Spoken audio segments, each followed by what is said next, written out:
강원 브리핑입니다.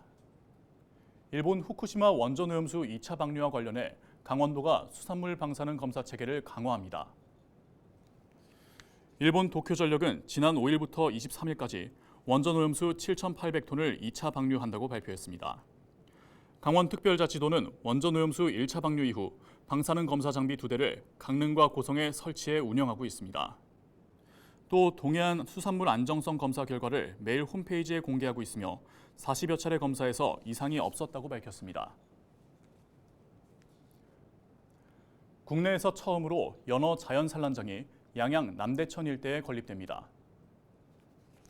강원도와 양양군은 지난 5일 양양군 손양면 송현리에서 연어 자연 산란장 조성 사업 기공식을 개최했습니다. 연어 자연 산란장은 양양 남대천 일대 5만 8천 제곱미터로 조성되는데 남대천 하천에서 회귀한 연어가 스스로 알을 낳고 부화하도록 만들어집니다. 특히 산란장에는 길이 500m, 수심 0.65m 정도의 수로를 파고 관찰시설과 산책로 등을 만들어 자연 산란 과정을 직접 볼 수 있도록 할 계획입니다. 강원도와 양양군은 내년 12월 산란장이 준공되면 연어 생존율과 회귀율이 높아질 것으로 기대하고 있습니다. 강원 경제의 혁신 성장을 위한 강원랜드와 함께하는 2023 강원 이코노믹 서밋이 지난 5일 진행됐습니다. 올해로 17년째 진행되는 강원 이코노믹 서밋은 강원일보와 강원 중소벤처기업청이 함께 일자리 창출과 창업, 기술 개발 등에 앞장선 우수 중소기업과 소상공인을 격려하기 위해 마련됐습니다. 개막식과 함께 진행된 강원 경제인대상 시상식에서는 원주 나노인텍이 일자리 창출상을, 횡성 SJ테크와 천천레메디가 창업과 연구개발상 등을 수상했습니다. 달에서 살 수 있을까?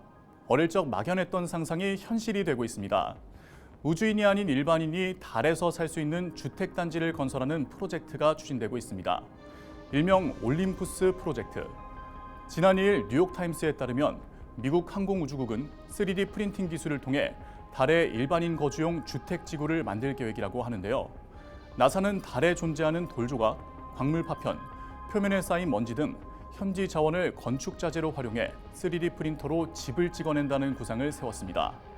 해당 프로젝트의 기한은 2040년. 다시 말해 나사는 향후 17년 내로 달에 주택을 건설하겠다는 포부를 밝힌 겁니다. 일각에서는 나사의 계획이 실현 가능성이 크지 않은 것이라는 의견도 나오고 있는데요. 인류가 달을 탐사하기까지 걸린 오랜 시간 등을 고려하면 주택 건설은 현실성이 떨어지는 프로젝트라는 겁니다. 게다가 달에 있는 먼지 등을 흡입하면 인체에 해로울 수 있다는 우려도 나오고 있습니다. 하지만 공동의 목표를 지닌 학계와 업계 사람들이 모여 함께 발걸음을 디딜 경우 불가능해 보였던 일이 실제로 이루어질 수도 있지 않을까요?